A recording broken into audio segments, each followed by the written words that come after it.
adeegga gaarhaye waa adeeg aad ku baadigoobi kartid taleefankaaga haddii lagaa xado ama uu kaa lumo. haddaba macmiil, si aad u furatid adeegga gaarhaye, garaac xidig 100 xidig 6 4 gees, kadibna dooro lambar 1 oo ah furo adeegga gaarhaye.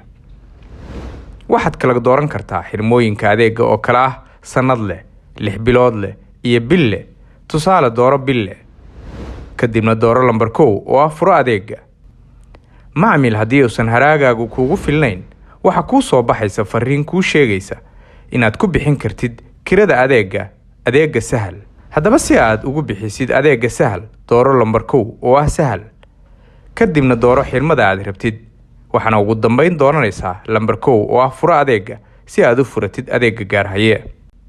hambalyo macmiil, waad ku guulaysatay furashada adeegga gaarhaye.